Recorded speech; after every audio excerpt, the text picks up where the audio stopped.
What's good, y'all? I'm Donye. And I'm Marcia, and this is the Hey Sissy Podcast. Go sissy, hey sissy, go sissy, hey sissy. Peace to the haters. Go, Bye, sissy. see you later. Hey, You my sissy. road dog, Go, sis, sissy. we are greater. Hey, sissy. Holding it down, and Go, you know we stay sissy. true. Hey, Fam sissy. to the end Go, is how sissy. we do. Hey, Fam to the sissy. end Go, is how sissy. we do. Hey, Fam to the sissy. end Go, is how we sissy. do. Hey sissy, go sissy, hey sissy, go sissy, go, go, go, go, go. We the bomb, let's go, sissy. Hey. We the bomb, let's go, sissy. Hey. We the bomb, let's go, sissy. Hey.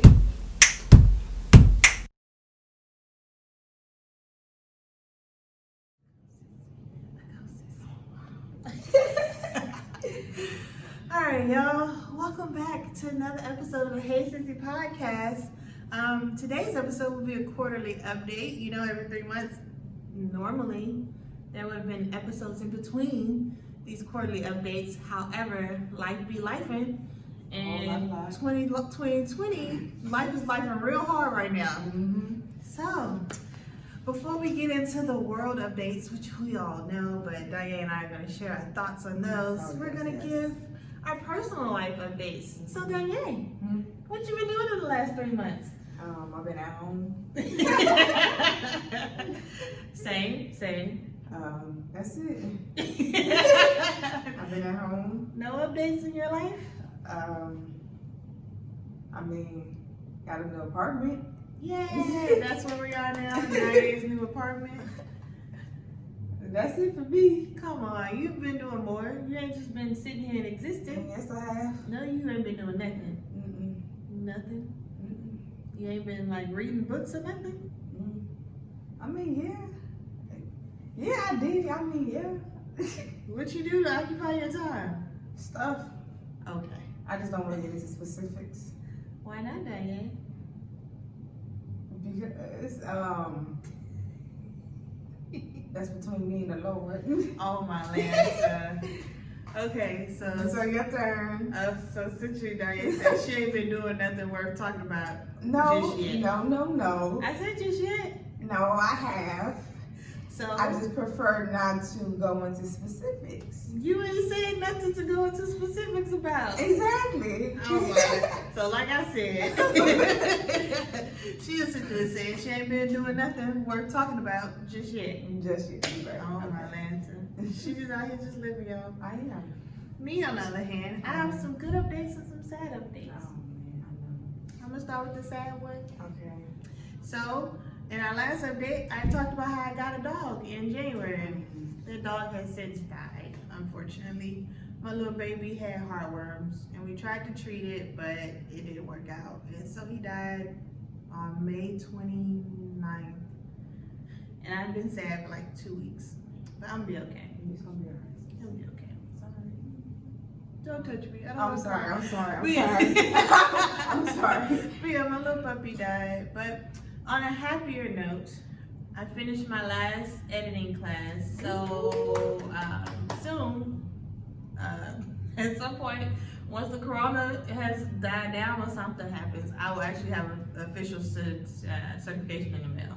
So I applied for my certification, my professional editing certification. So I did that.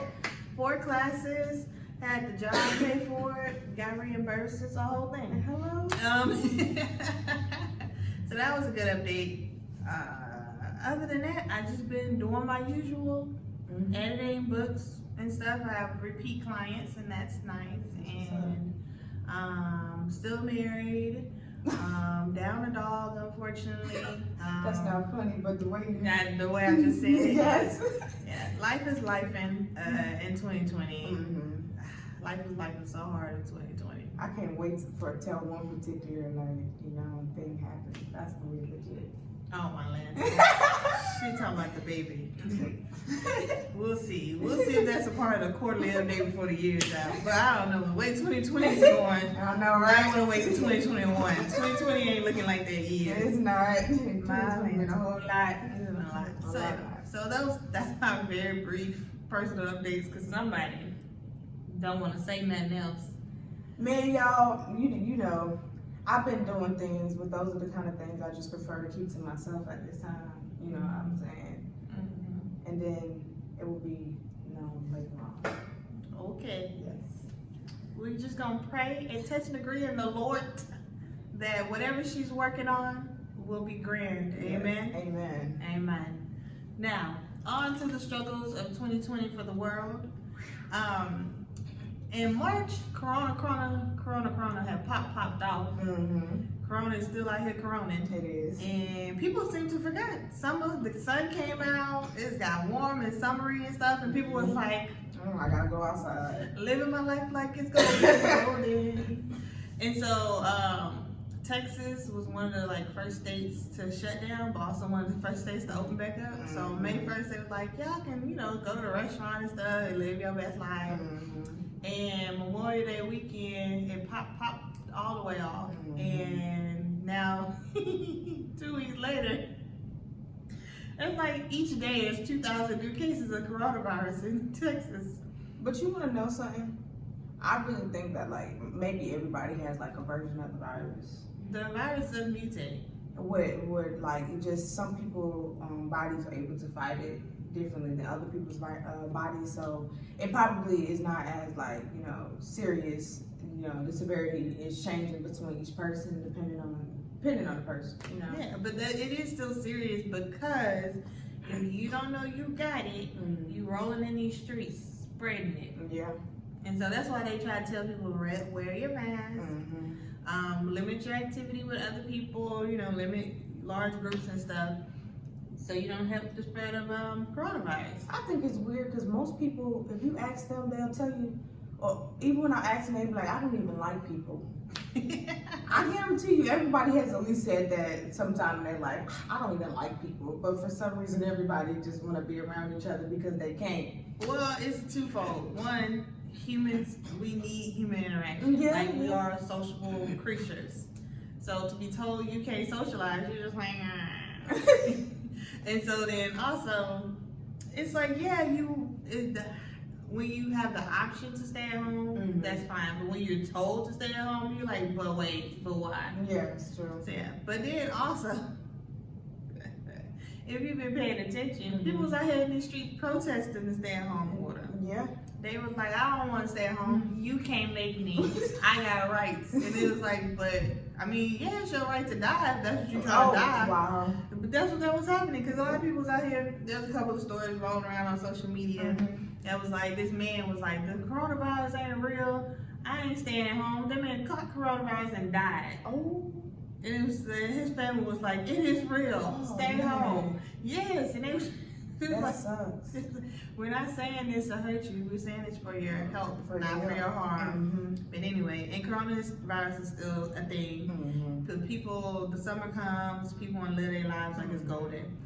And then also, so that there's been spikes because of Memorial Day weekend. People going to the beach and doing what they want to do. Barbecues and stuff. But also, they're anticipating another wave because of the protests. And if you don't know what the protest is, you really haven't been paying attention. Because there was a really major death at the hands of police by Minneapolis police of George Floyd. And before George Floyd died, there was Ahmaud Arbery who was killed back in February. Yep, and his situation surfaced. Yeah, so that's a real unusual situation. Apparently Ahmaud Arbery went to a house to just check it out. It was a house in development. Well, somebody saw him and they was like, he was stealing. He had nothing on him. It was just literally a man out in the street. No bags, no TV, no nothing. And it was in the middle of the day. But they was like, he's stealing because there's been some break-ins in the neighborhood. So these 3 white men chased him down in a truck. One recording a guy and his son in another truck. They chased him down. The son gets out, confronts Ahmaud Arbery. The son and the guy get in a fight. The son and Ahmaud get in a fight, and then the dad ends up shooting him. That happened in February. Nothing happened to them people. Them people just run around living their lives. Well, the guy in the second truck who recorded it, he decided to release the video online to try to clear his friend's name. He said to clear their name. Oh, okay. To prove they didn't do anything wrong, which the video did not help their case. At all. And so that's what actually led to their arrest, them being the video happening, people, being outraged by it. So they ended up getting arrested. First it was just the dad and the son got arrested. and then the guy who recorded got arrested. I think they're all being charged with murder. Because he was a part of it. Mm-hmm. Because everybody was like, okay, wait, he was way too calm recording this video. And it was like, well, was he just a bystander that rolled up? No, he wasn't. Like, they were all in it. And so basically everybody was saying it literally was a modern day lynching. They chased this man down and recorded it and killed him. It's ridiculous. So wait, let me say this real quick. This idea behind being scared of black men, that they're dangerous, is very inaccurate. We ain't the ones that running around here chasing people down. And on top of that, it's like a black man is not any more dangerous than a man of any other race. You know what I'm saying? But you know, media for so long has pushed that narrative that black men are criminals, they're thugs, they're gang members, they're all of these things. So people has fed into this idea, and it's been for so long. You know? And it's not just the media. Like, this has literally been a thing forever. Since we've been in this country. Like, oh, they were afraid black men gonna rape white women, and so that was the thing. A lot of black men got killed for looking at a white woman or just looking at her, essentially. Or a white woman could say a black man did something, and that led to his death. That's what happened with Emmett Till. He supposedly whistled at that white lady, but she came out when she was 98 years old or something on her deathbed. Somebody, that baby didn't whistle at me. But at this point, man, it don't matter. He's dead for decades right now, and you got to live your long life.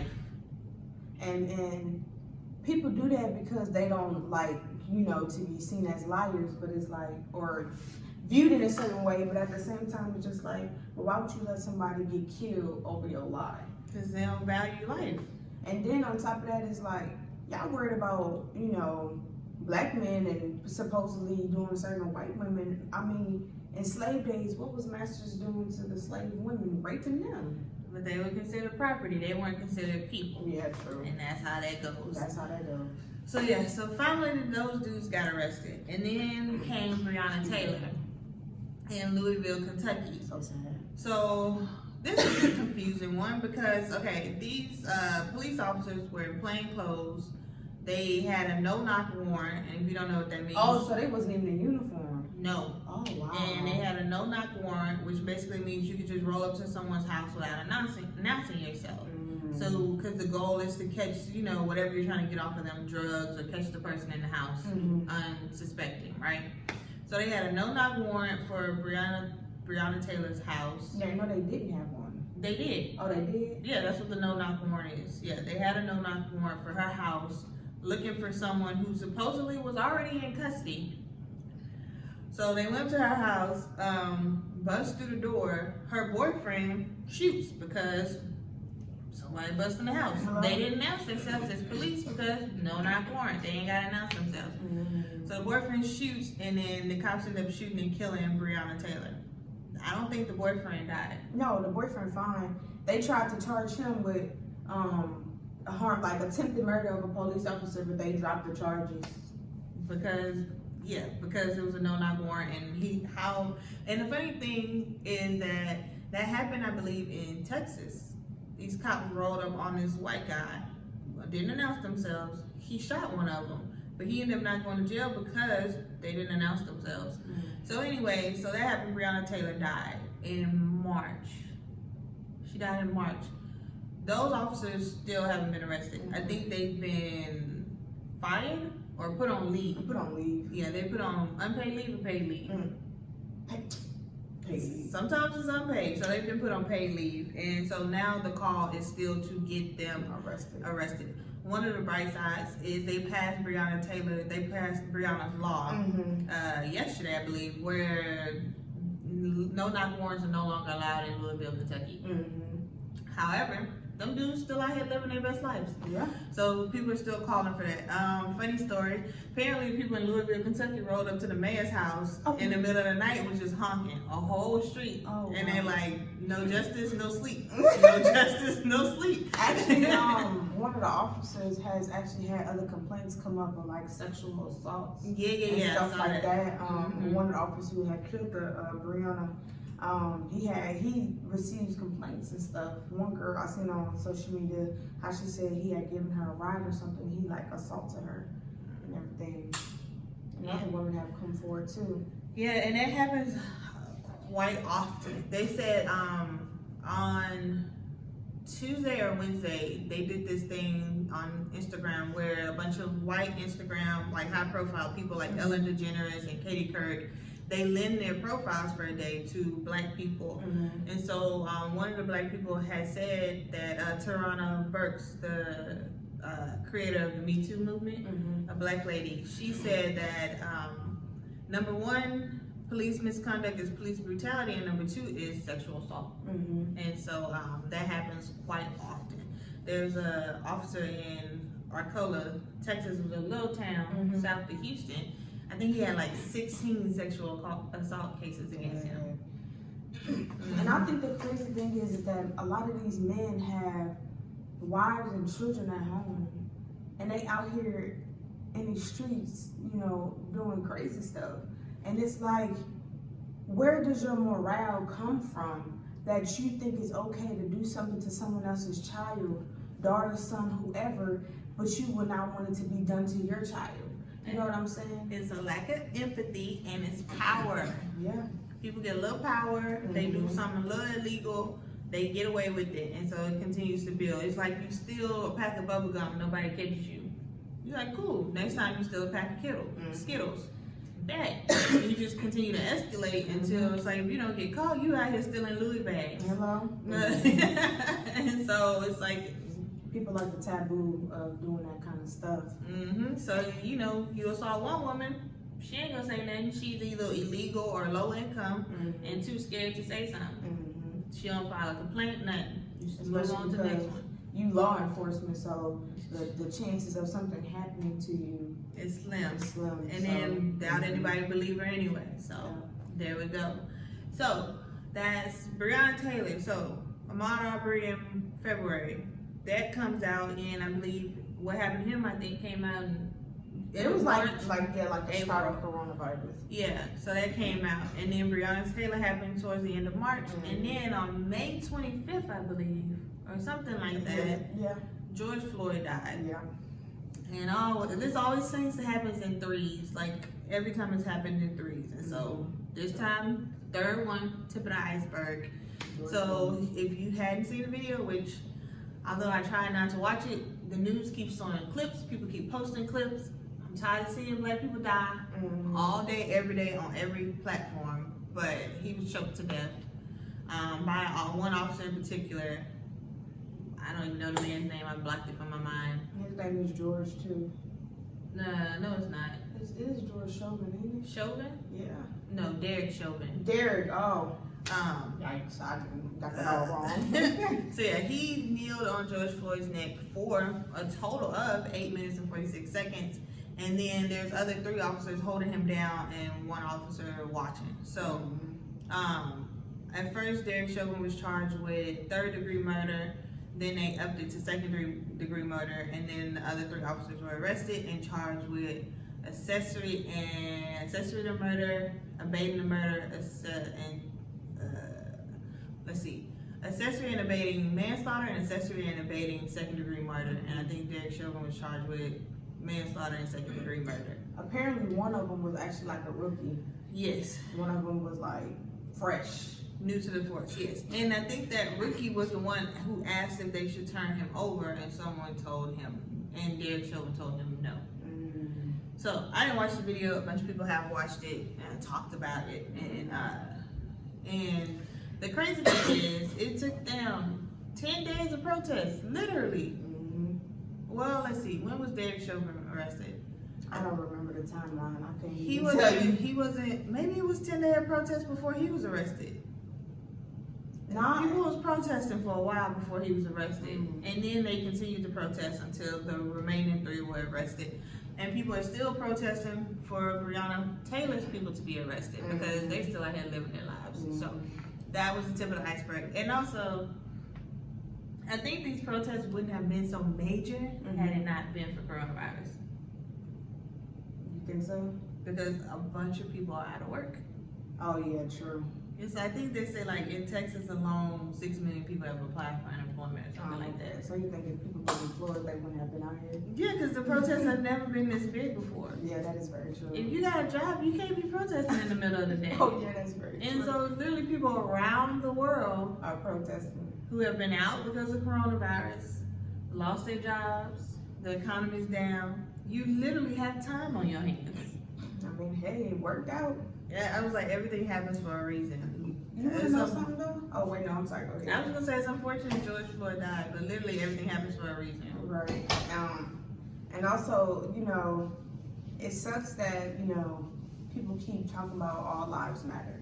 Oh my Lanta. You know what? You're right. All lives do matter, which means that Black lives are included in that all lives. So when you say that, are you saying that meaning that Black lives are included in this, or are you excluding Black lives from this all lives matter? You know, when you say that. So when you're saying that, you sure right. You're absolutely correct. All lives do matter, but are you saying that with the intent of including Black people in that? You know what I'm saying? It's just like when people say Americans, you can feel that they're not talking about you when they talk about Americans. As Americans, we do this, and as Americans, this, that, and the other. It's like, but which Americans are you talking about? Right. Because sometimes when you hear politicians talk, you're like, you ain't talking about me. You ain't talking about me.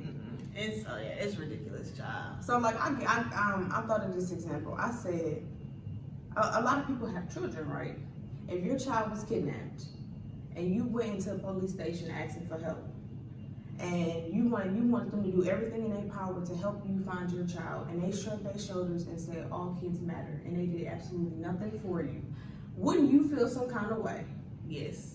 And it's actually interesting that you bring up this scenario because there's a bunch of examples to show systematic racism. Yeah. A bunch. And people don't be believing, and when we say people, we mean a very specific group of people. Because it's like when a white girl, whether she's a child or an adult, goes missing, it's everywhere, all over the news and everything. It's national news. We still hearing about John Benet Ramsey. That little girl died in the 90s. They still making documentaries about John Benet Ramsey. When a Black girl goes missing or something, it's less likely to make national news. There was a little girl who died last year in Houston. Ooh, I can't remember her name. Started with an M. I don't know what you're talking about. I'm not gonna try to butcher it, but she's a little Black girl. She's the cutest little girl. Well, she got killed by her mom's boyfriend, and they act like she got kidnapped or something, but she actually was killed and he dumped her body somewhere. And that, I believe, made national news because they were on a serious hunt for her, trying to find her. And it was suspected that the mom's boyfriend killed her because he went off with all his kids, supposedly, and she was the only one that went missing. And they were like, something don't sound right. Right. But most of the time, it's like plenty of little Black kids have gone missing. Oh, a lot of Hispanic kids, Black women, and it don't ever make national news. And then in the case of police brutality, people keep bringing up these statistics. Well, the statistics are that 200 and something white people are killed by police each year. No, Black people. No. It's 200 and something Black. Okay, 400 and something white people are killed each year by the police. And then 200 and something Black people. And people was like, well, more white people are killed than Black people. Well, white people make up about 70% of the country. Black people make up 13-15% of the country. So for us to have half the numbers of white people is pretty excessive. That's a lot. And that's what we be trying to tell people. Like, look, bro, we ain't that big of a population. But we are over-policed and underfunded and under-resourced. Like, and people are like, well, Black people commit more crime. No, they don't. No, they don't. Police just be stalking us more. It's like they are 2 out of 3, they're major police population because we get policed heavily and then charged for every little thing. Every little thing because they trying to fill up prisons to benefit themselves. That's all it is. Yes, and also prison is just another form of slavery. It literally is. Yep. The 13th Amendment excludes slavery in the case of prison. So that documentary is actually really good. The 13th. Yes, Ava DuVernay's documentary 13th. Yeah, and so now people are watching that again. I watched it when it came out. It was was like, yes, all of these things. And that's the thing, there's multiple examples that people keep showing. Like, there was a hashtag on Twitter a couple of years ago that was called Crime While White, where a bunch of people talked about how they did illegal things as white people, and the cops just laughed it off or let them go. Multiple drug cases. Everybody smokes weed. Not everybody, but like most of the country smokes weed and approves of smoking weed and want to legalize it. But for some reason, black people are put in jail for way more than white people. White kids get caught with weed, oh, whatever, you're young. Black kids get caught with weed, oh, you intend to distribute, go to jail. There are people still in jail for weed charges for something that is now legal in a bunch of states. In a bunch of places. So it's just like, what are you doing? It's exhausting. It is, and it's crazy to me that people are blatantly choosing to ignore it. You can't even lie for nobody no more. You can't even there's no argument anymore.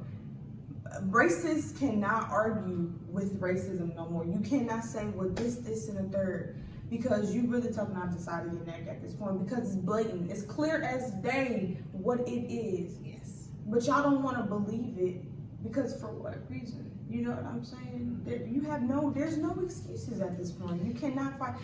You know, white people are just clear as day stealing, but they not saying nothing. You know what I'm saying? It's like y'all really sitting here on the news trying to make them out to be good people when you see clear as day that they stealing, but y'all trying to paint them in the light. Like, you can't even lie on that. You can't even. Come on now. It's just the mental loops people have to do to justify their racism is hilarious. It's too much. It's too much. So I was watching the news last night. In Houston, there's Isaiah Factor. Isaiah Washington has this little segment that he does at the end of the news. Well, this guy in Houston, a white conservative, is suing the mayor of DC for her Black Lives Matter thing that she put on the ground that leads to the White House. So he says he's suing her because it violates some religious act in the Constitution. It says that a government official cannot promote one religion over another or something like that. And he classified Black Lives Matter as a cult religion. First of all, as far as I know, it's a non-profit organization. Hello. But he classified it as a cult religion in a they actually classify as a terrorist group. And they tried to classify Black Lives Matter as a terrorist group, and one of the co-founders wrote a memoir, and it's titled "When They Call You a Terrorist." But yeah, so he's suing the mayor of DC for that. And then, so Isaiah asked him why he did it. He said, oh, it's a cult, and she's siding with them, and it's against political rules for a government official. And he had on a Houston member of the NAACP, and the guy goes, oh, also, and she's taunting the president by putting that up there. And the guy was like, wait, how is she taunting the president? Does the president own that street? No, it's just a street that leads to the White House, right? Yeah, so how is she taunting him? And he was like, I mean, that's not my point. And he was like, also, what does her taunting the president have to do with Black Lives Matter being a cult? It was just the mental gymnastics he had to do to justify this. Black Lives Matter is not a cult. She's not taunting the president. She is picking a stance with Black Lives Matter. That's really not a political affiliation either. Right. It's not a political issue. It's literally a human issue. Right. Black Lives Matter. Black people are brutalized by the police and over-policed at an unprecedented rate compared to other races. Right. Also, police brutality is out of hand in general. White people keep saying, well, a lot more white people are brutalized by the police than black people. Then why aren't y'all doing something about that? Right. Y'all not fighting for y'all people. And people are like, well, if you don't do anything wrong, you won't have any interaction with the police. False. Falsities and lies. New York had a stop and frisk thing, which they had got rid of, but they were allowed to bring back. They literally told cops you are allowed to stop people on the street and pat them down and frisk them for whatever reason. I could be literally walking down the street. A cop has to have a probable cause to stop someone. If you're driving, you have to do a traffic violation or something illegal for them to stop you and then search your car. But if I'm walking down the street, what am I doing illegal except for walking? Unless I jaywalk, you have no reason to stop me. You have no reason to stop me. They're not out there doing that in the suburbs in New York. I'm pretty confident that they weren't out in the West End doing that. They were only doing that in predominantly black neighborhoods. So of course, if you're only doing that to predominantly black people, of course you're gonna find some reason to arrest them. Most people in this country was using drugs illegally. You stop black people on the street, you might find a blunt on them. Right. So you're more likely to arrest them for it. I think that's crazy how they go out of their way. Out Of their way to try and stop us, especially black men. It's like you literally have to, and that's why they're working on trying to defund the police now, because it's like, why are y'all walking around like y'all military? That is not your job. You know what I'm saying? Honestly, like, I think only thing really police are necessary, should be necessary for is what are they there for? To protect and serve. If someone is in danger, your job is to come and handle the situation and help them get out of danger. Why are you creating the danger? Questions that need answers. Hello? And the fun thing is, I'm married to a cop, if you didn't know. My husband is a police officer, so we be having these conversations. And the interesting thing is that police are responsible for a lot that's not in their job description technically. People call them for literally any and everything. My husband has gotten calls to get a possum out of somebody's house, a snake, all kinds of animals, and we have animal control, but animal control don't work on the weekend. So who got to go get this snake out this lady's front yard? Who got to get this possum out this person's house? A police officer. That's who they call. People call for noise complaints. He said there's this man who lives next to a music hall, calls regularly for a noise complaint against a music hall that he lives next door to. You live next door to a music hall, sir. This country has defunded mental health. So whenever a homeless person who has mental health issues is wilding out on the streets, who gets called? The police. Yes. If there are some places where where children with mental health or people who have mental health, they stay in some homes. When those people are wilding out there, who do they call? The police. When someone's beating their significant other, who gets called? The police. Who is responsible for getting drugs off the street? The police. The police be out here policing because they have no choice. So the police are responsible for a lot because that funding is on them. Everything that we need to protect people has been defunded. Everything that would reduce crime rates has been defunded. And so if you didn't quite understand why people are calling for a defund in the police, it's so that we can fund the things to help people so there is less police interaction and less opportunities for police brutality. Kind of like this. You know how this is not an excuse for the police officers and their own mental issues. But it's kind of like this. When a person enlists in the military and they go to the military and they see so much and they deal with so much and they come back and they're not the same. Y'all are putting so much responsibility on the police officers to handle everything, and it's just like, okay, that's a lot. Why do y'all expect us to handle every single thing that occurs? Yes. I seen this post, somebody was like, you're not gonna call the fire department to put out the fire and then beat the crap out of the person who calls you to put out the fire. Shouldn't you be putting out the fire and not beating me? You know what I'm saying? That's kind of like the police officer. You're supposed to be de-escalating the situation, but instead you are harming an individual. Like, why are people calling in regards to their business, but you're arresting the people who called you? How can you even do that? And that situation is chaotic. She's talking about in New York, these business owners saw these people looting. So they flagged down the cops, them and some news reporters. The cops, it's chaotic. It's a bunch of cops running around. They don't know what's happening. The news reporter, because it's chaotic, she didn't quite communicate as best as she could have, and the cops weren't quite listening as best as they could have.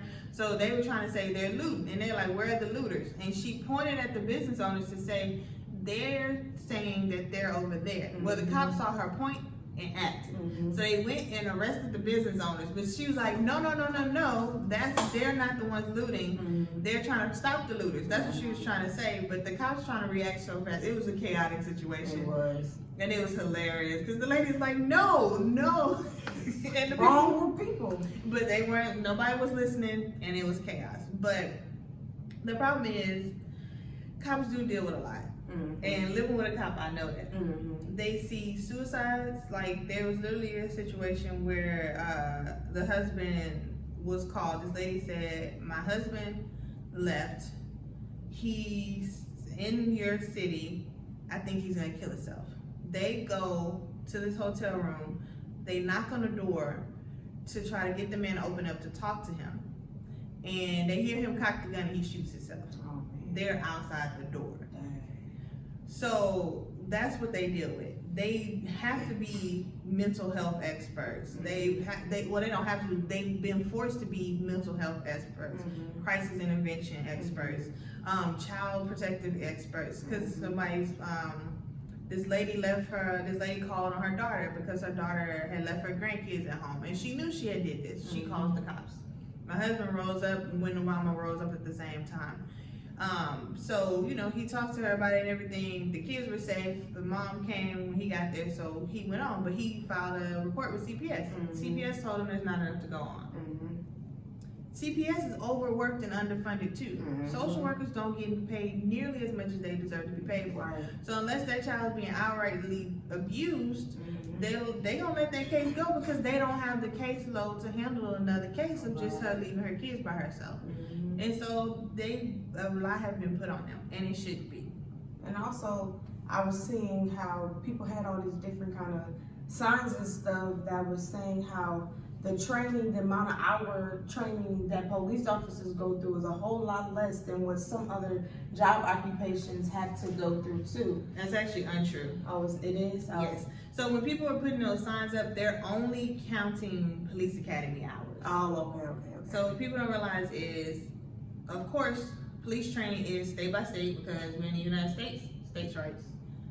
So state by state, state rights. And so in Texas, Mm-hmm. they do have a minimum set of hours, but depending on the department, academy can be 5 months to 8 months. Okay. So that's what people are talking about with these hours that police need. However, police also go through what they call field training, where that's when they're actually on the job training with another officer, and that typically can be 3 to 6 months as well. They're not by themselves. They're actually doing the job, but they're being trained. Mm-hmm. So they really don't act without having they're really just basically junior to whatever senior officers. Right. Also, police have ongoing yearly training hours that they have to keep up with. Mm-hmm. Just like a teacher. If you know a teacher, teachers have to do all kinds of training hours to keep their certification. Police have license. They have to keep their license up to date. And so they do training hours. So it's actually a misconception. So but one thing I would have to say is, okay, let me pose this question to you. Do you think, you know how they typically say the system is not broken, it's the people in the system? Nah, the system is broken. So, okay, I agree. So do you think that the policies that are in place in like policing and law enforcement need to be reevaluated? Yes. Okay. Like qualified immunity. I hadn't heard about this, and the husband and I talked about it, and he showed me this whole article I shared it too. So USA Today had a good article on qualified immunity. And essentially means that if an officer does something illegal within the bounds of his job, he can not be charged with it unless a higher court has proven that that thing was unconstitutional. And so one of the examples they gave in the USA Today article was if an officer if an officer tases a person who is already in handcuffs on the ground and that person is sitting up, when they are tased, the officer can get away with tasing that person because in the court case, the person who was tased in that court case was laying down. So because the officer didn't tase them while they were handcuffed laying down, they can't be charged with that. It has to be very specific like that. Well, standing on a man's neck for almost 9 minutes while he's handcuffed. That's unconstitutional. It is, which is why that Derek Chauvin was arrested and charged, but also what one of my lawyer friends told me, which people have to be mindful of when they are calling for charges. People are trying to call for first degree murder charges for Derek Chauvin, and that's actually not in the best interest of getting him convicted, because first degree murder has to prove intent, and with intent, it has to prove that that officer went there to that corner store with the intent of killing George Floyd. And if you can't prove that, then you can't get him convicted of first degree murder. Second degree murder may be a little more likely, but most likely is manslaughter, because he killed him unintentionally but still murdered a man. They pulled him out of the car. He was in the police car. All you had to do was get in the driver's seat and drive off, but you pulled him out and sat on his neck for what reason? They may be able to prove second degree murder with there being some intent, because George Floyd and Derek Chauvin worked together at a nightclub. Is that valid? Because they knew each other. Derek Chauvin had worked there for 17 years, and George Floyd had worked there for a couple of years. That's why sometimes I don't really like to go off of social media. Because apparently there's a post saying that the man who came forward saying they knew each other was retracting his statements. No, the owner said they knew each other. Okay. The owner said they both worked there. And it was a co-worker who supposedly said something, but I don't know. The owner said they both worked there for 17 years. Well, Derek Chauvin worked there for 17 years, so. And my thing is, and I think it's just so crazy that these people in these particular positions allow this to happen. It's like, where's your ethics? Where's your morals? Where's anything in this place that comes with your value of life? Because it's like, I know all of these complaints and different things are coming across your table, and you're choosing just to blatantly ignore it. How could you fight for people to keep their job who are sexually assaulting people, who are killing people, who are beating people senselessly? How could you fight for someone like that? And it's easy for people to say and do things when it's not happening to them, but it's like, why would you even want to put that out into the universe? Because it could come back and bite you in your behind. You know what I'm saying? Yeah, I think it's a multitude of things. So what a lot of people realize is that a lot of officers who have multiple complaints against them can keep their jobs because of unions. That's what I'm talking about. Yeah, so police officers and teachers, they pay into a union. They pay monthly dues, I believe. So when you pay into a union, the union fights for your rights as a teacher or a police officer. So if you get fired from your job, then they of course gonna fight for you to get your job back. Unions in some states have a lot of power. Just like teachers, everybody's had a bad teacher. You're like, how is this teacher still a teacher? Because of unions. So instead of, teachers are less likely to do things, a bad teacher just won't teach you. But if a teacher sexually assaults a student, that's a no-go. You lose your job, right? But just a teacher that just don't do their job, they can't get fired. They just get passed around from school to school to school. And just kids just learn nothing that semester from that teacher, unfortunately. And so that's the worst that could happen to your kid with just a regular bad teacher. God be willing, no sexual assault occurs. But with a police officer, a bad police officer who knows he can't lose his job, he'll rough some people up anytime he can, because not much gonna happen to him. You can write him up, reprimand him, move him around, but he ain't gonna lose his job unless he kills somebody. And sometimes they don't lose their job then, because then it needs to be classified as justified or not. And there was a lady in Texas, I think. This guy was walking away.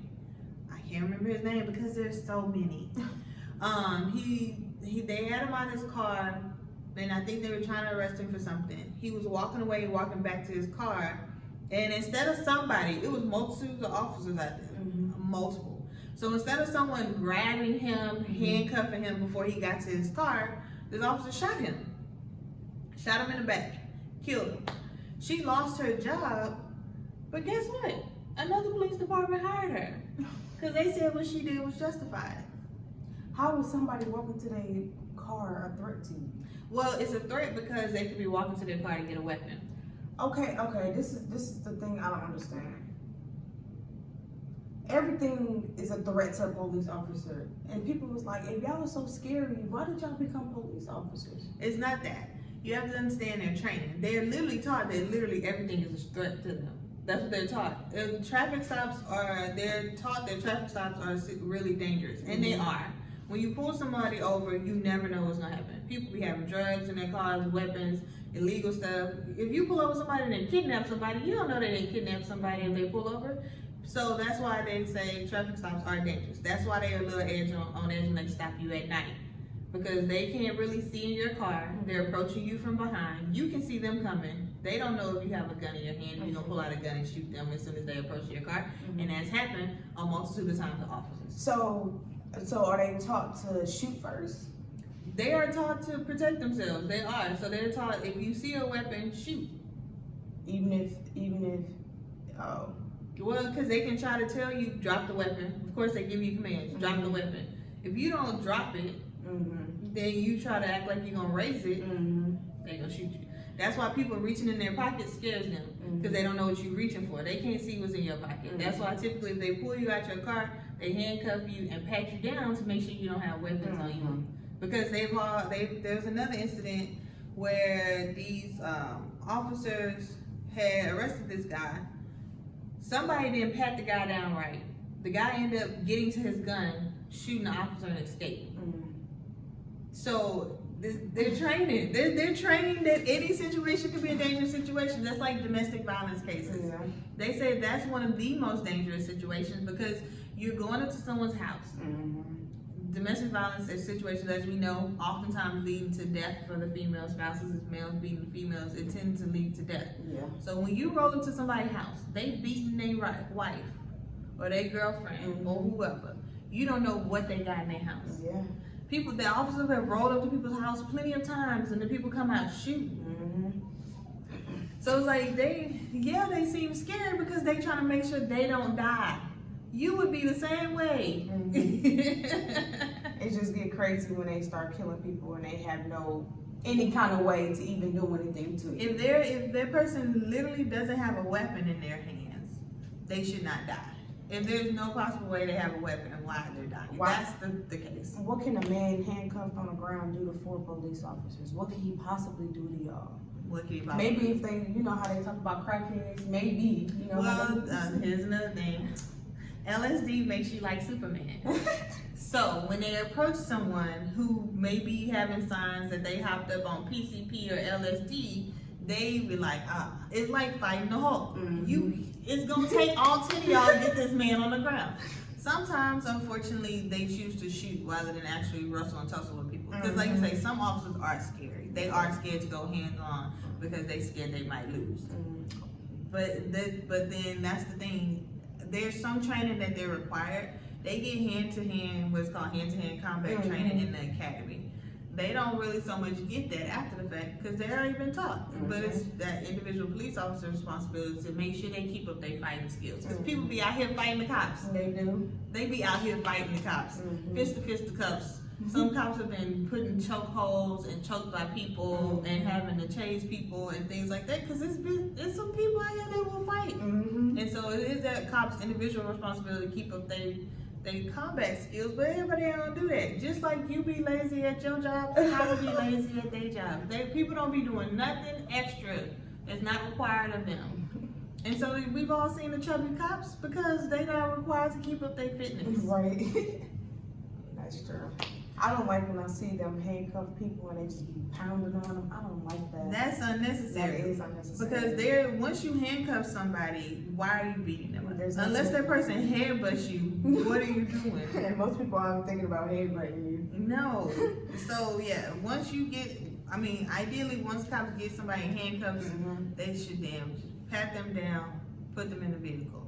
It's unnecessary for a cop to then beat somebody up once they handcuffed. What's the goal here? So y'all, we're saying all of this because we're not saying that all cops are bad.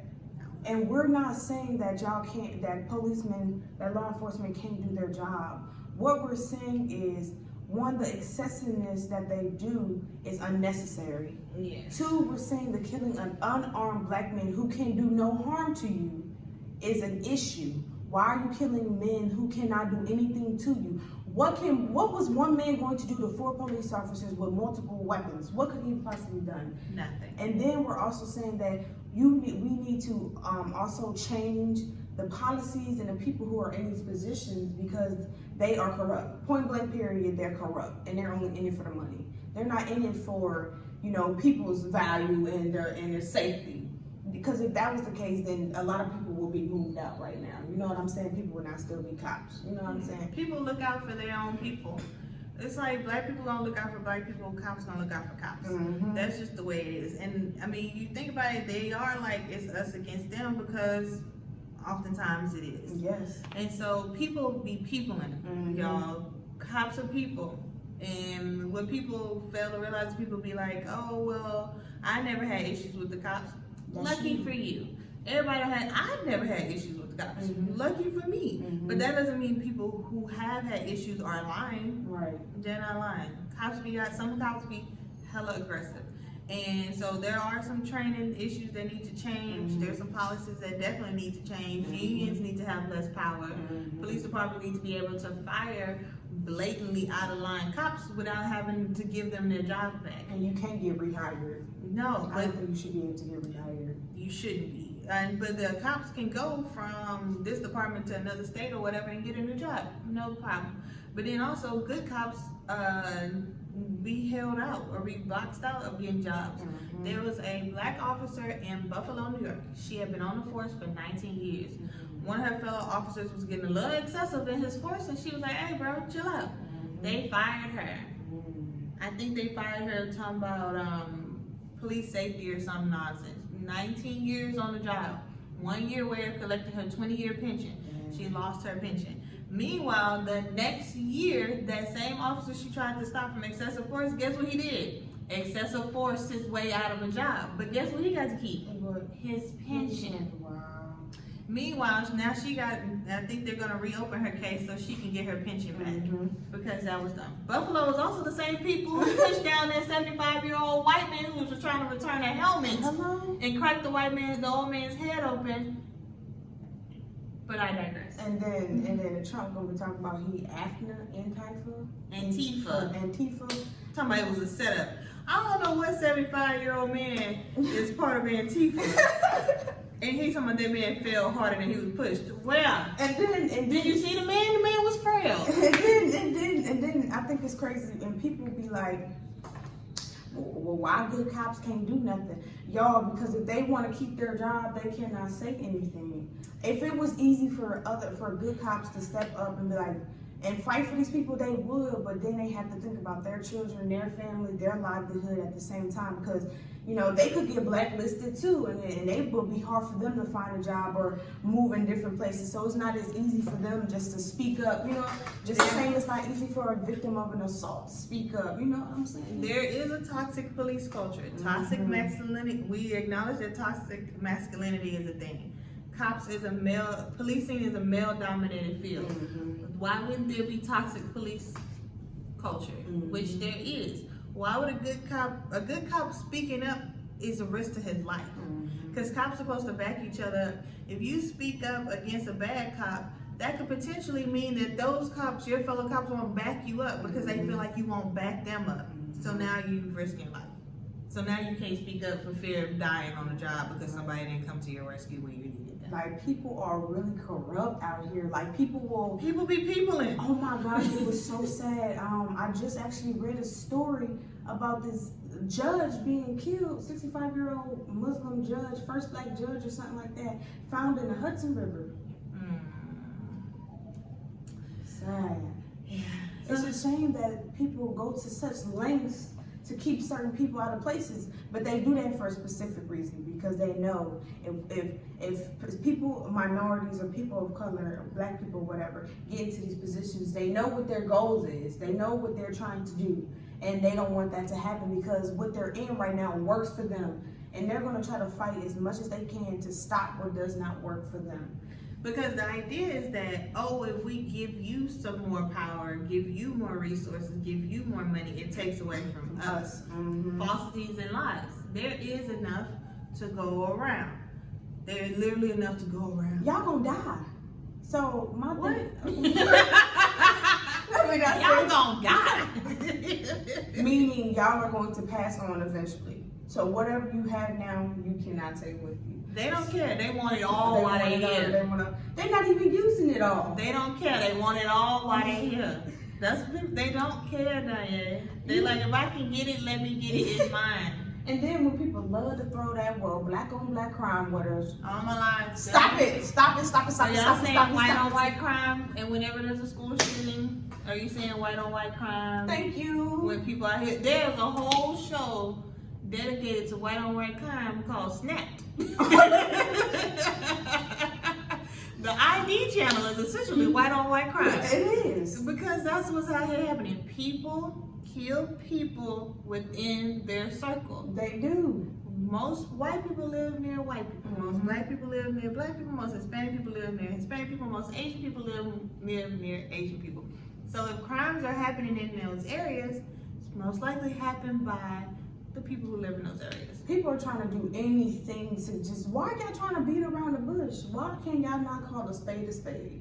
Why are y'all trying to do everything in your power to change, why I do not understand why people are trying everything in their power, trying to justify what people do. Because when you don't acknowledge systematic racism, you try to explain away everything that is a result of systematic racism. People just don't want to deal with it. They're just like, oh, well, I don't want nothing to do with this. It's not us. It ain't got nothing to do with me. I'm good over here. That's y'all business. You know, when it's not happening to you, it's easier just to be like, it's not our business. You know what I'm saying? Yeah. Also, people gotta realize everyone is fed the same lies about racism. Racism is stupid. There's just skin tone, and there's culture. There's culture and skin tones. That's it. Racism is literally a tool of classism. I've been saying this for a while. If you understand how racism started, it literally started when rich white folk came over here with their indentured servants, which were also white. And then they got slaves. And in order to keep the slaves and the indentured servants from joining together and causing a revolution, they told the indentured white servants, hey, yes, you're indentured white servants, but you're better than the slaves because you're white. Boom. Racism. And when you start and when you start feeding that person that same thing over and over and over again, eventually they're gonna start to believe it. You know what I'm saying? It was all a mental thing. It is. And I think it's so weird how they say we're dangerous and we're criminals and and all of this kind of stuff. How do y'all think America got started? Y'all didn't come over here and shake hands with the Native Americans and say, hey, we want to share the land with you. No. Y'all came here and did what? Not y'all. We gotta stop saying y'all. Okay. Historically, you're right, because people of European descent yes, have gone across the globe and done some tragic ass things. I tried not to curse and still done some very tragic things. And so, historically, people of European descent are looked at as oppressors because that's what they've been out here doing for centuries. And so, unfortunately for the white people of current day, y'all are still being blamed for that because, I mean, y'all benefit off of that. Literally, the pedestals y'all have built for yourselves, or your ancestors have built for themselves, were built off of the lives and the destruction of a whole group of other people. And why y'all can't see that, I don't know. It's because if you see it, you have to recognize it, then you feel guilt, and then you feel compelled to do something about it. It's just easier to ignore it and still keep living your happy dappy life. And I've been seeing like posting stuff for like some like white kids trying to like kind of debate with their parents about I'm loving it. This one little girl was like, I hate these people, they're Right. racist. I can't wait to leave. And one little girl was giving it to her parents. She was giving it to them, was like, no. Her dad was like, shut up. She was like, no. And my thing is like, y'all, like, we just at a place now, it's just like, why everybody can't just mind their business and everybody just go on and live their lives? Why do y'all feel so compelled and so, like, I feel like racist people feel like it's their obligation to, you know, keep it a certain way. Why do y'all feel that way? Why can y'all not change, you know, for the better? You know, what I've always said this. This turned into one just long rant. I really want to talk to racist people and ask them, why are you racist? Because They don't know. Exactly my point. They would not have valid reasons for doing that. Every reason they will give will most likely be lies they've been fed through media and through family and just been passed down from generation to generation. There's literally no reason to hate us as much as they do. Like, as given the history of this country, we didn't do anything. We should be mad at y'all. We are mad at them. But the crazy thing is, they've been taught, literally it's been passed down from generation to generation, that they are better than black people, they are better than Hispanic people. Oh, you don't have because of these people, but you don't have because of rich people, not because of black people. Black people ain't taking nothing from you. The Hispanic people ain't taking your jobs. You ain't doing the jobs. That's why they were available. You ain't out picking strawberries. You was never gonna pick strawberries. You was never gonna pick strawberries. So how you gonna be mad at migrant workers who picking strawberries? You was probably building houses back in the day, but then you guys stopped doing it. Somebody had to do it. Somebody had to pick the house. You ain't trying to be you ain't trying to clean nobody's house. Don't even lie. You're not trying to clean somebody's house. You're not trying to be somebody's nanny for somebody regular nanny. Yes. You're not trying to be my nanny. Hello. You would only trying to be a nanny to Julia Roberts. Right. So this is why you trying to pick a rich white lady that white people would be familiar with. That's why Hispanic people came over and took those jobs, because they were available. And you want to know something that bothers me? It bothers me that even black people included in this and other minority groups are defending or on the white racist side. How could y'all? What? Who? Where? There be some black people defending racist people, racist white people, and there also be other races fighting against us. Well, there is an anti-black sentiment. And so what people don't understand, a lot of different cultures have said this, like Asians and like Africans who come over and other people, they have this anti-black sentiment. They're like, well, how come I came over here, started my business, and got my life together, and you ain't? Well, sirs, ma'ams, because when we tried to get our lives together, when we tried to apply for business loans, we were literally denied for decades. So when we tried, and then when we built our stuff on our own through crowdfunding or saving up our coins, people came in, destroyed it. There are multiple instances. The one that people know most, most is Black Wall Street. But if you go to the Smithsonian National African American Museum, you'll see there's a whole room dedicated to prosperous black towns that were destroyed by white people.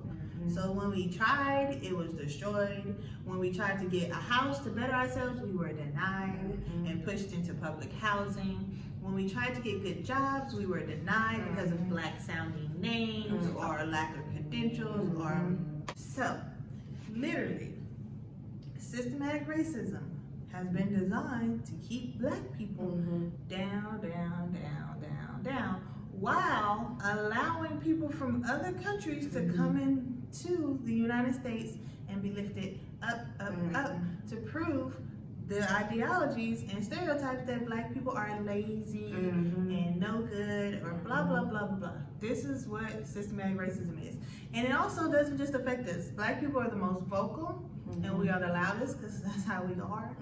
But Native Americans have these same issues. There's not enough Native Americans for them to be loud enough as black people are, but Native Americans have these same struggles. Literally, genocide happened to most of their people, and they were allowed to have reservations where they're allowed to police themselves and have casinos and live their lives. But if you talk to Native Americans or you look it up, they have a lot of the same issues that black people have. Low poverty rates, high poverty rates, low education, high domestic violence, high alcoholism and suicide rates, and all the things, because their people were literally almost wiped out. And so it's crazy because it's like, okay, what y'all want? We try to do our own thing, y'all get mad at that. We try to work with y'all get mad at that. What do y'all want? They want us to just roll over and die. Literally, they want us to go back to Africa where they stole us, where their ancestors stole us. And then if we left, they will be upset and try to come and get us again. Yeah. But my thing is, I don't know about that. Marcia, they know that black people are very lucrative. We are very lucrative. That's why these brands coming out, Band-Aids, talking about we got skin color Band-Aids. You're late Band-Aids, we don't want them. You've been in business for who knows. Johnson & Johnson been a thing with Band-Aids for forever. You could have had skin color Band-Aids in the 90s. You chose not to. And I thought that was hilarious because if you go on their Instagram post, everybody like, nah, son, We don't want True Colors been doing this. We don't want it. We don't want it. And then Starbucks. We almost didn't talk about Starbucks, but we gotta talk about Starbucks. I don't even drink Starbucks. Starbucks is good. Oh, Starbucks is funny. So if you didn't know, a couple of years ago, these two black guys went to Starbucks to have a meeting. One of them asked to use the restroom or something, child. Police got called. And Starbucks apologized, and they had this inclusivity training and cultural inclusivity training and everything. Well, because of the Black Lives Matter stuff, I guess Starbucks was guided in their mood, their feelings or something, and was like, no Black Lives Matter shirts or anything representing the movement. Even though they allow LGBTQ stuff. They tried to be like nothing as part of political, religious, or personal affiliations and things like that. But they allowed LGBTQ. And so black people was like, bet, we've been having issues with you anyway, Starbucks. Bye. We gotta go. But then today, they want to be like, well, just kidding. We got paraphernalia and all of this stuff for you guys. Nah, Starbucks, keep that same energy. We don't want it. Keep that same energy. We do not want it. Return to sender, do not want. If you don't want to let us support us, you don't want our money. We do not need your lives. We don't. And I was getting Starbucks. Starbucks coffee is trash. It's over sweet and over creamed. Over sweet? It ain't sweet enough. No, it depends on what you get. It's too sweet depending on what you get, and sometimes it's too much. It's not good coffee. If you had good coffee, Starbucks is not good coffee. But I had started getting a little medicine ball, the honey citrus mint tea, roll up and give me a veggie wrap or a grilled cheese, which was bomb, and the little summer drinks, they refreshers and things. And it's crazy because with the whole coronavirus thing, they're having to close a lot of stores too. You was already losing money. And now you just put yourself in a bad place. And the funny thing is all these places are clamoring to show their support because they know that black people make up $1 trillion spending power a year. One thing I do have to say though is with this.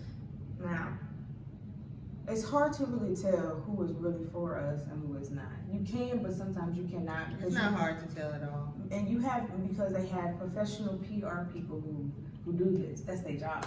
But no, but it's not hard to tell. It's easy to tell by the people who have been supporting us when it wasn't a movement. True. That's how you tell. Target has been putting black-owned products in their stores. Oh yeah, they have. For a while now. So it's okay. I'm okay with supporting Target.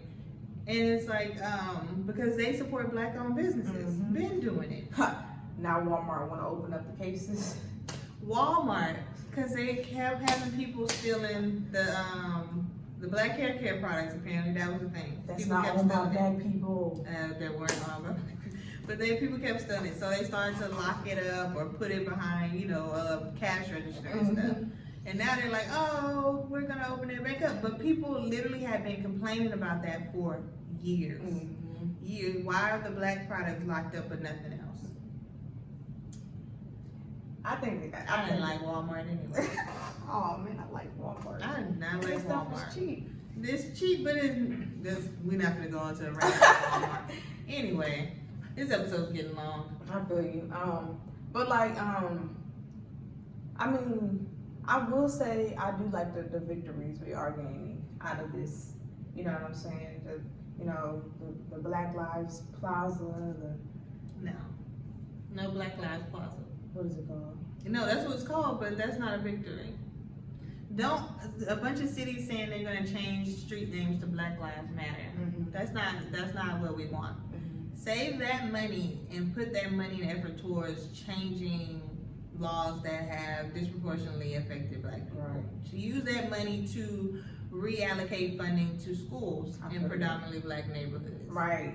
I don't want no Black Lives Matter streets. For what? That's silly. Literally silly. It's just a superficial support. I don't want superficial. I want actual support. You're right. Don't slap us on the wrist and make it seem like you're doing something. Look. No, I don't want that. I don't put on kente cloth and kneel. Oh yes! Oh my God!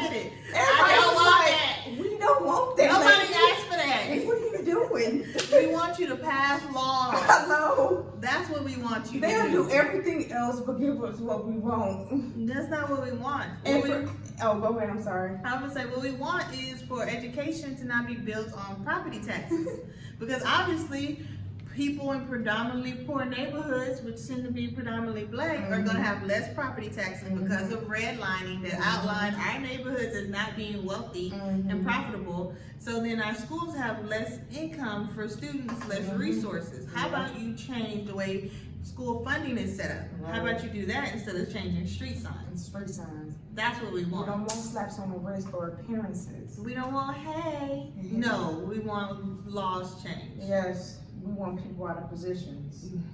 Vote, people. Go register to vote. Yes. There are a multitude of events. If you're in Houston, Texas, there are multiple events next week for you to register. If you're not registering, you can register to vote and vote. And don't feel like you're forced to vote Democratic or Republic. You can vote independently. You don't have, if you don't like neither one of them candidates, you don't have to vote for them. You just vote, honestly.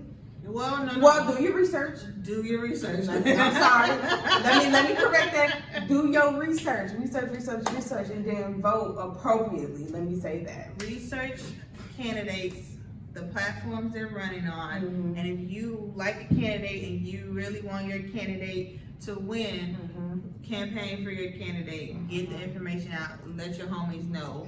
Join their campaign. Right. Do your research. Don't just blatantly vote Democrat or blatantly vote Republican, because obviously neither one of them is getting this thing right. Hello. They don't, and Joe Biden don't even want to defund the police. Because so the one thing I need to say about the defunding the police, it shouldn't be a blanket defunding. It should be a case by case basis. So in LAPD, apparently in their budget, they was gonna allocate $41 million to bonuses. What the police need bonuses for? How are these bonuses gonna be allocated? Are these bonuses based on arrests, traffic stops? What were these bonuses? How are these gonna be doled out? So those are questions that need answers. However, Houston police, maybe defunding the HPD is not a good idea since they're already short 1,000 officers. They already have an hour-long call volume of an hour wait time. So why would you defund them? In Austin, they're talking about defunding the Austin police. They said they would lose 190 office positions, and their police academy would be paused indefinitely. Austin is booming. People, I think they said like 150,000 people move to Austin every month or something ridiculous. Oh, wow. So why would you defund the police in a fast-growing city? Some places may need their police defunded. Some places do not. It should not be blanket. However, the budget does need to be looked at. Houston may be using some money in some places it don't need to be using money in. Maybe look at where that money can go more towards education or social programs like after-school programs for kids, so kids aren't out on the streets being recruited by gangs. But see, this is when the issue arises. Where do we find the people who can do this? Because a lot of the people who are in these positions now, that's not their objective. That's not what they have in mind. You get what I'm saying? The way you do that is by holding the people in office accountable. Okay, how do you suppose we do that? These people, they tend to have town hall meetings. Black people need to start going to those town hall meetings. Black people need to start emailing and talking to the representatives. They're supposed to listen to their constituents. Whether you voted for them or not, they represent you. So then when you have a cause that's near and dear in your heart, you need to tell them that. You need to rally support around your cause and tell your congressman, your representative what that cause is, and make them talk to you about it. Right. Make them put a plan in action to implement it, because they literally work for us. Black people aren't as involved in the political system as we need to be and should be. In the past, we have been discouraged. In the past, we have been oppressed. They doing that now with the voting. Not some places they are, but in some regards they aren't. But like I said, whether they're pressing your vote or not, whether you voted or not, these people still represent you. They don't know you didn't vote for them. Right. You can still get your voice heard by these people. Go to town hall meetings. They're reviewing the budget in Houston next week. I bet you people gonna be in there like swimwear. Hello, excuse me. Yes, let's have a conversation real quick. Hi, how y'all doing? I got a question. Yes, they have these meetings. Like we've been seeing all these clips on Instagram of these Zoom meetings of people yelling at the LAPD. They have these, but people don't be paying attention, and they don't want you paying attention. Right. You gotta start paying attention. I don't know what mailing list I need to get on, but I might get on it. And so I think this is what's going to be so important, especially in this time leading up to these primaries and stuff like that, is really getting into the political conversation, you know, and also when these protests really die down, what we do in the meantime is so important. We don't want to have to deal with somebody else getting shot. Another unarmed black man getting shot for us to be back out on the street protesting. And the objective is to not have to do that. Yeah. And then, I was just gonna say, so there are a number of organizations that do the work that we want them to do. The key is joining those organizations, selling them for their mailing list, donating to those organizations, because they're doing the work when no one's paying attention. Right. So if you want to start paying attention, you need to seek out those organizations in your area, join them, get on the board, or just become a member, or sign up for their newsletter.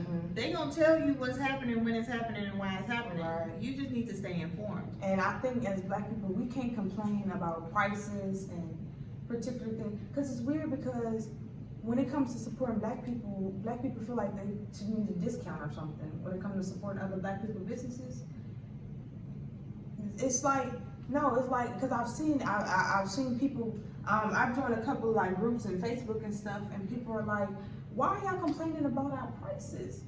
Y'all will pay the same prices for another business. Why can't y'all pay the same price for us?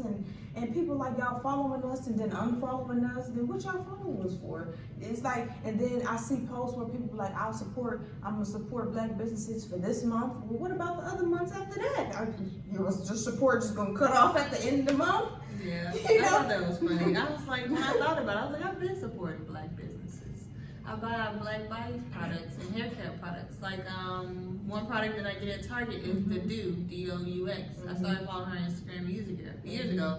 Buy her products, tell people I know about her products. I started buying soap, face soap, and yoni soap from different black-owned businesses. So yeah, it's like, it shouldn't be a one-time thing, a one-month thing, or just because someone died at the hands of police things. It should be support black businesses All the time. all the It should time. be continuous. It should be continuous. All right, this is a lot. That was a lot. This is our fault for not having an episode in 2.5 months. Maybe we should do these more often. This is long. We'll probably cut this down. This is a lot. It wasn't recording the whole time. I've been thinking about that. What? The video? Of course it has been. Yeah, we're an hour and 18 minutes in this time. I don't know. Well, actually, an hour and 18 minutes isn't that bad. I thought we were talking about 2 hours. It felt like we didn't say so much. I can find a way to spice it up, and we can break it down into 2 episodes. Yeah, we might do that. This might be a 2-part episode. Stay tuned. If it is, this part will be in the second part. Yeah. But anyway, a lot's been happening in 2020. 2020 been 2020 and real hard this year. I don't know why. It's just a lot's been going on, and I don't see it getting better. Especially June 19th. June 19th about to be lit. I'm gonna take off work. I was debating on it, but I'm gonna take off this year. There's supposed to be a protest. I don't know if I'm gonna go. Oh, I wouldn't. the husband is a cop. I don't want to do nothing. I don't want to go to jail because I was just out there. And then he got to come bail me out. I don't think he'll bail me out. He'd be like, ain't nobody tell you to go out there.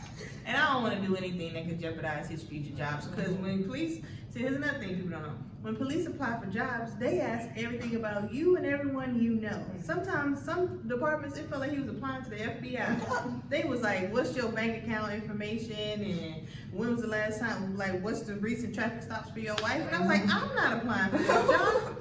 What you need to know my traffic stop history for?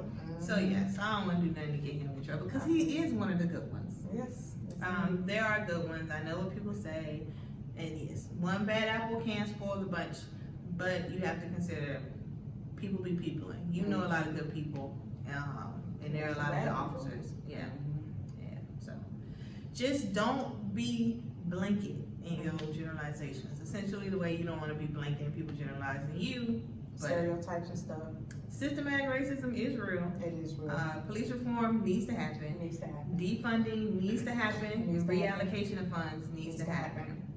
But don't be crazy out here, y'all. They out here trying to cancel Paw Patrol.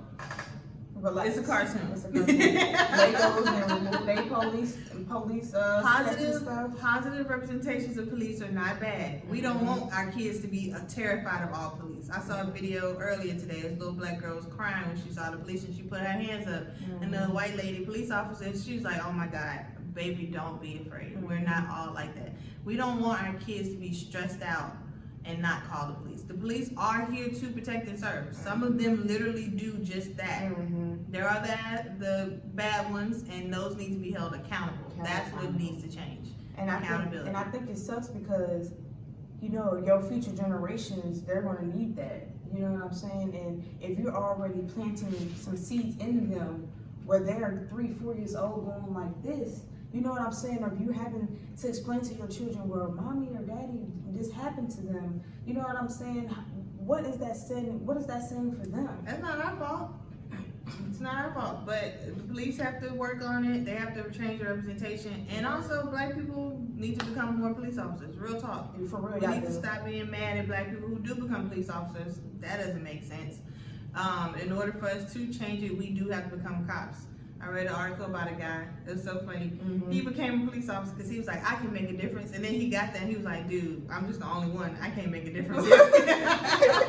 And then he became a district attorney. He was like, I can make a difference here. And then he was like, nah, this ain't gonna work either. So he became a judge. He was like, now I'm making a difference. And it's legit. Judges can make the difference. A prosecutor can make the difference.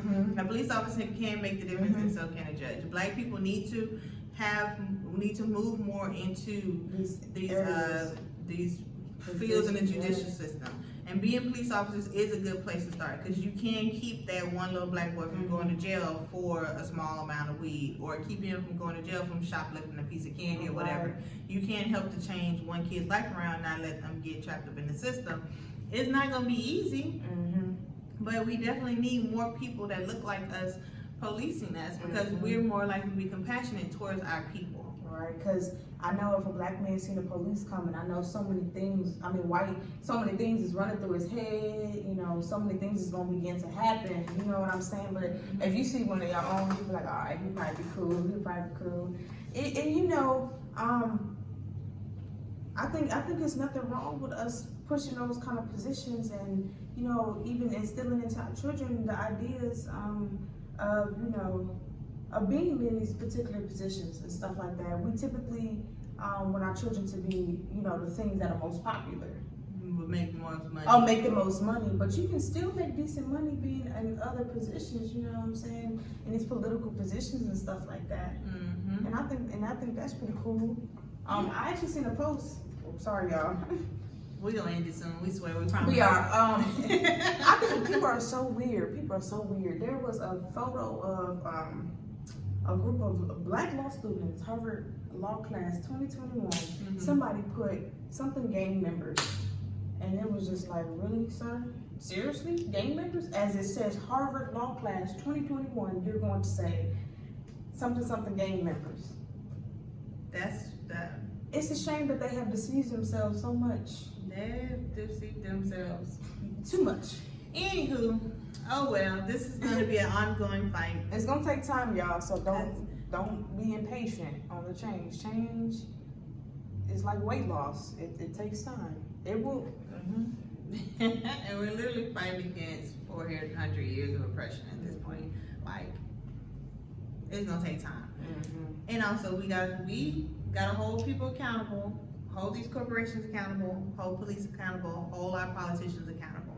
All these people are put in place literally for our benefits, so we need to hold them accountable. All right, y'all. This has been one episode. How we end these things? It's been so long. All right. Thank you for listening to the Hey Sissy podcast. If you like this episode, let us know. You can rank our podcast on Apple Podcasts. You can also follow us on Instagram, Facebook, and if you have any ideas for a future episode, let us know at heysissypodcast@gmail.com. Yes. Bye. Peace.